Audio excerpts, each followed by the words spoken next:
What's up, y'all? I'm coming back with another one, man. I want to talk about this Canelo Crawford thing because I see a lot of people, they are trying to change up their message and changing up their thoughts and opinion about this fight.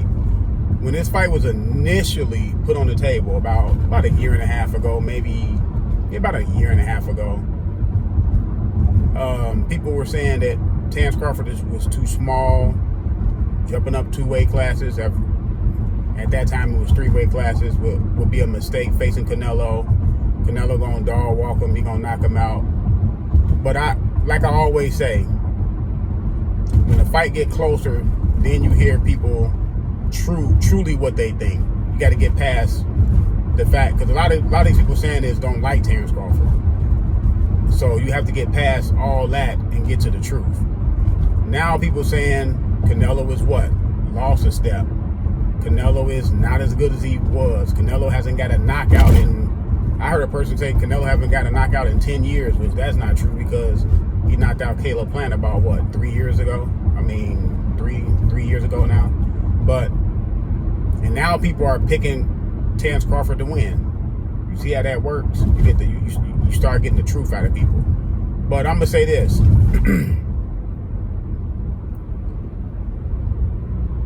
Canelo is a great fighter, no doubt about it. Resume-wise, accolades-wise, the man is a great fighter. Take nothing away from Canelo. He does some really good things in the ring. Got pretty good power, nice boxing IQ, pretty good punch selection, all that. Tough, strong, nice chin, all that. When I look at the matchup, I just see a lot of people just talking about the weight. Now, weight plays a role in it when the other fighter, to me, is just as skilled as you and have the size to go with it, or just better skilled than you, just a better fighter overall.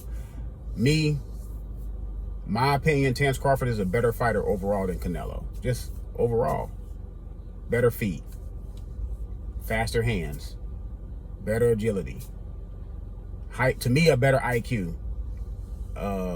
Because to me, he makes quicker adjustments in the ring than Canelo. Canelo has had some close fights, with Laura. Lost to Bivol, didn't make a adjustment in that fight.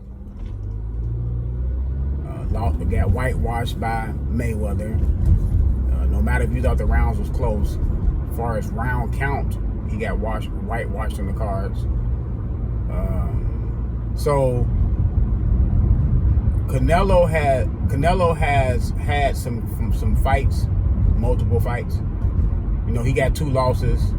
I believe Canelo got 2 draws because he got one with Triple G. And he got like 3 possibles out there. The possibles are the ones the fights that I thought he lost. Like the Laura fight, like the first Triple G fight. Those are fights I thought Canelo came up short in. But, in one of them he got a draw, the other one he got a nod. So, when I look at the matchup, the weight to me is not going to be an issue. Because when I look at it like this, if both of these guys were at 147 naturally, 160 naturally, 168 naturally, y'all not going to pick Canelo to beat Crawford. The only reason why y'all picking Canelo to beat Crawford is largely because of the weight disparity. Now people saying, well, he putting on too much muscle. I heard ILTBA say I heard his podcast. He said that Terence is putting on too much muscle. No, he's not putting on too much muscle. If he was out there trying to put on 20 pounds of muscle, he's probably gonna put on like 5-6 pounds of muscle and put a little bit more weight on. To me, that's not gonna slow him down. I've been saying this for a while. I believe Terence Crawford probably walks around, especially when he was at welterweight, he probably walked around at probably about 165, 170. You got to remember, he moved up to 154. So Terence Crawford has been getting ready and getting his body ready for the Canelo fight for a little while now, for about a couple years now. I'm pretty sure he sparred multiple rounds at the weight that he think he's going to come in for the fight. Yes, it's not going out there and fighting a real fight. A fighter of this caliber like a Terence Crawford, he knows his body better than we know his body. If he thought that the weight was going to play a major issue of him putting weight on, and he thought he was going to be slow, lethargic, and all that, which could show up in the fight. It could show up in the fight. But I'm not going to make that as an excuse for Terence Crawford, because you taking the challenge, you going up to 168. You know what all it entails, right? So you know the possibilities of things that can happen. But I don't think the weight going to have anything to do with it. Terence Crawford is going to outskill, outthink Canelo Alvarez. Just plain and simple. People say, well, he's going to move around the ring. I hope he don't try to run away from Canelo the whole fight. He's not going to run away from Canelo. That's not how you deal with power. How you deal with power is push the fighter back. Push the other fighter back that has the perceived power. You want to push him back. You don't want him to come forward to get all the momentum, and then you constantly moving back, and then he's wearing you out. You getting tired, and then he takes advantage of you around 6, 7, 8, 9, or however long it lasts, and your tank is empty. No, what Terence Crawford should do, and what I expect he's going to do, because he's a thinking man, he's going to get on his front foot, establish this is my center of the ring, and he's going to hit Canelo with something hard early and get his respect, and let him know that you're not going to walk me down. That's not going to happen. I guarantee you that's going to be the first mental hurdle that Crawford's going to get over. He's going to come out there, establish, because if you go look at the Mayweather versus Canelo fight, Mayweather wasn't moving all over the ring. No, Mayweather was standing right in front of him. Mayweather came on his front foot, because mentally you take the play from the aggressive front foot fighter. You get on your front foot and establish, no, this is my ring. This my real estate. And the problem that, and we know Crawford can fight orthodox, he can fight southpaw. The problem with Canelo is, it's not hard for Terence Crawford to game plan versus Canelo. Keep your back off the ropes. Don't be too far out for the wide hooks and the wide body shots. Get in the eye of the storm, because that's where the calmness is at, right? And don't move around the ring too much. It's easy to, I'm not saying it's easy to fight Canelo. That has to go in the hands of the fighter that actually can fight. Since Terence Crawford can already fight, and I'm already comfortable with that, now all we got to do is have a game plan. And it's not hard to game plan for Canelo Alvarez. Canelo Alvarez is going to have a hard time game planning for Terence Crawford. That's going to be his problem. He got to bring in southpaw sparring, and he has to bring in orthodox sparring. That's what he has to bring in, because he don't know how this man is going to fight him, what stance he's going to fight him in. He just don't know. He don't know how it's going to go. So he has to be prepared for both sides. And that's a mental hurdle when you fight in a high-level fight like this. Now you got to worry about a guy being able to switch hit and fight you from different sides. Because what people don't realize is Canelo offense is different for a southpaw. How he approach a southpaw and how he approach an orthodox fighter, and his defensive principles, which is more important, because you got to protect yourself at all times. Your defensive principles from fighting a southpaw and fighting an orthodox fighter is different too. So he can't be in there and have a mental lapse. He have a mental lapse and forget that Terence Crawford is southpaw or orthodox, and Terence Crawford hit him with something hard, and he forget what stance he was in, and that punch get delivered. It may be too late. So from a mental standpoint, Canelo Alvarez has a more of a mental hurdle to get over as far as preparing for the fight. So that's something in Terence Crawford's favor. Not only with the hand speed, the agility, and the fist speed, he got that advantage. I got it. All I'm preparing for is one side of the plate. Canelo got to prepare for two sides of the plate, both sides of the plate. And people talking like Canelo is like this unbeatable fighter. Canelo's been beat. Like I told you, he has 2 draws, 2 losses, and 3 possibles, maybe 4 possibles. So he's been beat before. He's not this this thing that you have to come over, this hurdle that you have to get over that no one has gotten over before.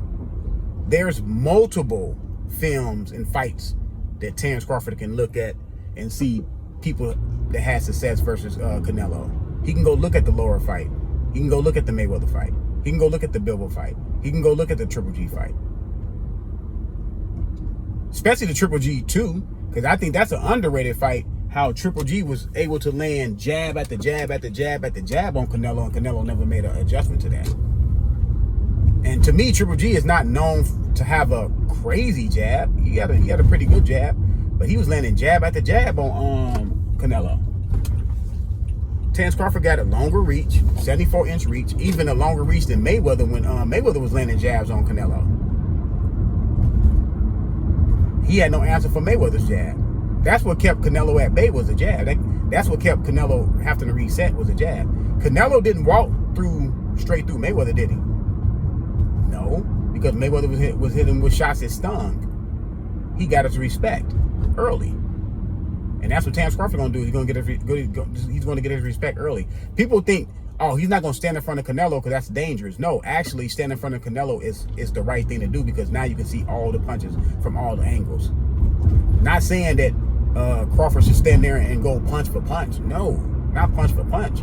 Respect Canelo's power. Don't over-respect his power. Don't walk in the ring paralyzed by that man's power, because a lot of people do that.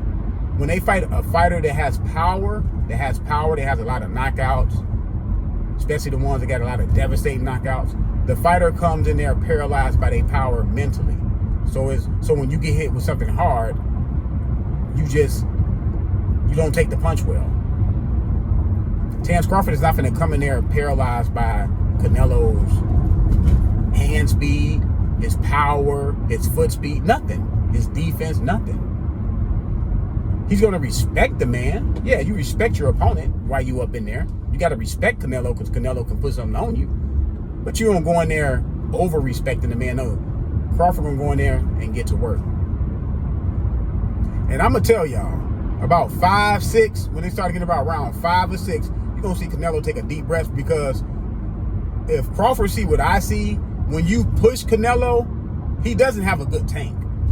Canelo only has a great tank when he can come after you and he wear you down. But if you go look at the Bivol fight, you go look at the Laura fight, you go look at the Triple G 1 and 2, you go look at those fights, you can see how Canelo tank gets low as the fight goes on. His tank gets low when guys that push him, that actually fights him back, that actually out-mental him back, he gets tired. Canelo, like I said, around 5 and 6, you're going to see how Canelo is going to start wearing down physically. Because he's fighting a guy that he hasn't fought in a while, since he fought Mayweather, and that was like 10, 12 years ago, with that agility and that hand speed, y'all. He hasn't fought that type of fighter in a long time. Y'all saying, well, he fought Bivol. Bivol is not as quick and fast as a Terence Crawford that's moving up from 135, 147, 154. Bivol is quick and fast for a 175 pounder, yes, but not for a 54, 47 pounder, 35 pounder, 30 pounder. So yeah,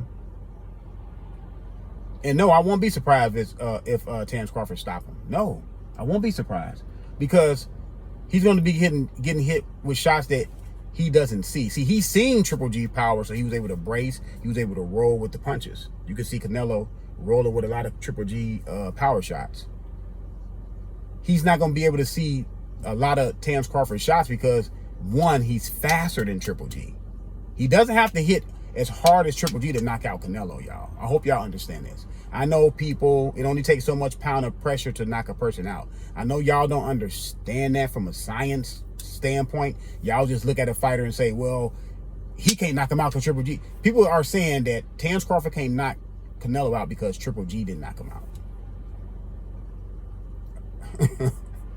That's what y'all are saying. Well, Margarito wasn't able to knock out Pacquiao, but guess who was able to knock out Pacquiao? Marquez. Marquez was able to knock him out. You see how that, it doesn't, and I'm pretty sure Margarito hits harder than Marquez, but it doesn't, you see how that doesn't go? I can point to other fights where the perceived softer puncher guy knocked out the guy and the harder puncher guy didn't knock him out. But like I said, man, we'll see. I believe it's September 21st, man. We all gonna tune in. I believe it's gonna be a really good fight, man. At least for the first 6-7 rounds, I believe, until Canelo start getting wore down. Canelo gonna find out within the first 3 rounds that yeah, I'm in here with somebody that's, I'm in here with a great one. But let me know what y'all think, man. I'm out.